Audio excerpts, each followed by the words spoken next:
Kenapa Bang Martin? Ya, menurut Bang Martin. Itu kan ada pilihan di pasal 340, diancam dengan hukuman pidana paling lama 20 tahun, penjara seumur hidup, atau hukuman mati.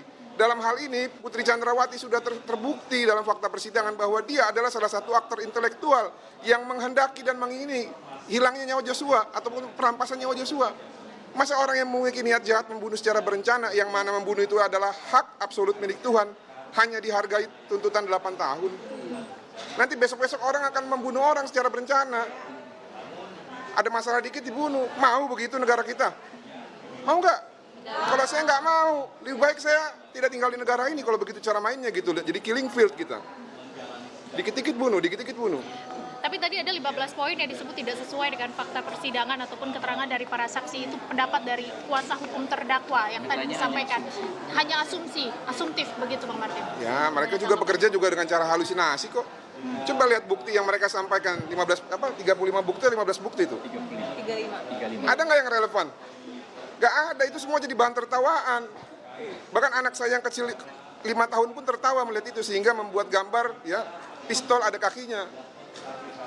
Jadi kita nggak usah bahas lah itulah. Memang sudah tugas mereka kok, mereka dibayar untuk meringankan kliennya ataupun membela kliennya. Saya tidak mau komentari itu, tapi fakta yang disajikan oleh JPU sudah sangat jelas. Putri ini aktor intelektual. Dia mengingini kematian Joshua. Dan kalau kita berbicara lebih ekstrim lagi, dia mendalilkan pemerkosaan. Sekarang JPU ya menyimpulkan bukan pemerkosaan, apa? Perselingkuhan. Coba kalau informasi palsu begitu disampaikan kepada suaminya, berarti siapa yang jahat? Siapa yang jahat? Saya mau tanya sama kalian. Merugikan terdakwa dan korban. Iya, yang jahat siapa? Kok ini cuma 8 tahun?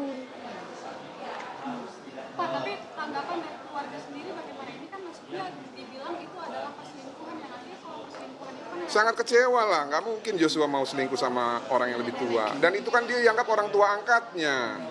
Ya, ini orang tua angkatnya. Karena orang tua kandung pernah bilang, kamilah yang melahirkan kamu, tapi anggaplah yang ada di Jakarta itu sebagai orang tua angkatmu.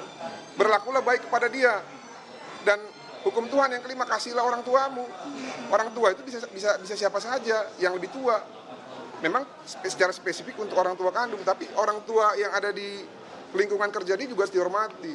Bang Martin, Dan namun ya, nih ini walaupun kami menolak ya, tapi kalaupun ini memang itu terjadi, itu atas relasi kuasa. Coba baca teorinya Reza Indragiri. Bang Martin, terlepas dari motif perselingkuhan ataupun pelecehan seksual, peran krusial ya dari Putri Chandrawati yang tadi Abang lihat disampaikan dalam materi tuntutan jaksa penuntut umum apa, Bang?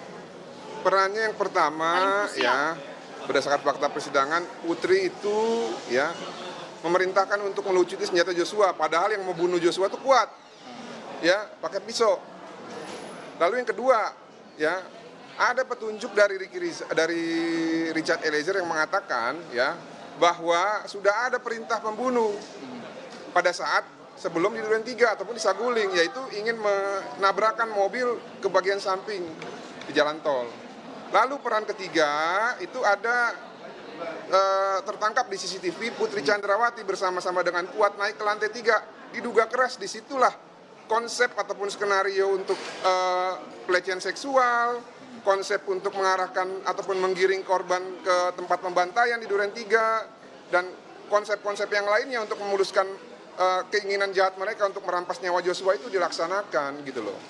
Karena kalau kita lihat ya, Ferdy Sambo pasca penembakan, dia tidak mengatakan apa-apa kepada Ricky dan Kuat, itu berdasarkan keterangan Richard.